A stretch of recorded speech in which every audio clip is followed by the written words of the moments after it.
বাংলাদেশের ফুটবলে বড় পরিবর্তন আসছে।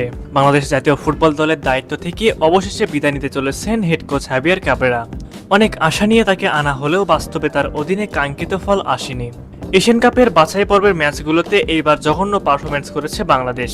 ব্যর্থতার দায়ভার কাঁধে নিয়ে এবার নিজের দায়িত্ব ছাড়তে চাইছেন এই স্প্যানিশ কোচ। এখন প্রশ্ন হলো, কে হবেন বাংলাদেশের পরবর্তী হেড কোচ? জানলে আপনি অবাক হবেন, লাতিন আমেরিকা থেকে বিশ্বকাপজয়ী অভিজ্ঞ কোচ থেকে শুরু করে ইউরোপের দুইজন কোচ বাংলাদেশ দলের দায়িত্ব নিতে আগ্রহ প্রকাশ করেছেন। বাংলাদেশ ফুটবল ফেডারেশন যদি এই তিনজন কোচের মধ্যে একজনকে আনতে পারে, তাহলে শুধু এশিয়ান কাপ নয়, সামনে বিশ্বকাপের বাছাই পর্ব বড় চমক দিতে পারে বাংলাদেশ। চলুন দেরি না করে জেনে নেই সেই তিনজন সম্ভাব্য কোচ সম্পর্কে বিস্তারিত। Number 3, Diego Alonso. Diego Alonso 2022 বিশ্বকাপে উরুগুয়ের জাতীয় দলের হেড কোচ ছিলেন। কাভানি, সুয়ারেজের মতো বিশ্বমানের খেলোয়াড়দের কোচিং করানো এই লাতিন আমেরিকান কোচ বর্তমানে কোনো ক্লাব বা জাতীয় দলের সঙ্গে চুক্তিবদ্ধ নন। তার অভিজ্ঞতা ও কৌশলগত দিক থেকে বললে তিনি একেবারে টপ লেভেলের কোচ। আশ্চর্যের বিষয় হচ্ছে তার পারিশ্রমিক তুলনামূলকভাবে কম, যেটা বাংলাদেশের মতো দেশের জন্য দারুণ সুযোগ হতে পারে। যদি বাংলাদেশ দীর্ঘমেয়াদী কোনো ভিশন দেখাতে পারে, তাহলে আলোনসোর মতো কোচকে রাজি করানো কঠিন হবে না।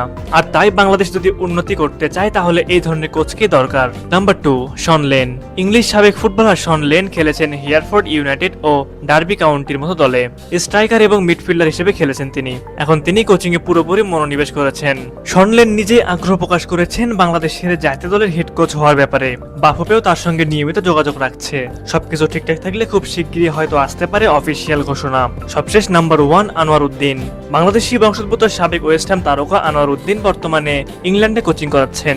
ইংলিশ প্রিমিয়ার লিগের সাবেক খেলোয়াড় তিনি। আনোয়ার উদ্দিন ছিলেন হামজা চৌধুরীর শৈশবের কোচ এবং বাংলাদেশের ফুটবল নিয়ে কাজ করতে চান বলেও আগ্রহ প্রকাশ করেছেন তিনি নিজেই। আনোয়ার উদ্দিন যদি বাংলাদেশের কোচ হন, তাহলে ইউরোপে থাকা অনেক প্রবাসী বাংলাদেশি ফুটবলারদের ন্যাশনাল টিমে আনা সহজ হবে। হামজা চৌধুরী ও আনোয়ার উদ্দিন জুটি বাংলাদেশের ফুটবলের জন্য হতে পারে যুগান্তকারী পদক্ষেপ। সুপ্রিয় দর্শক, এই তিনজন কোচের মধ্যে আপনার পছন্দের কোচ কোনটি? আপনি কাকে ন্যাশনাল টিমে দেখতে চান? অবশ্যই এই বিষয়ে আপনাদের মূল্যবান মতামত আমাদের কমেন্ট করে জানাতে ভুলবেন না।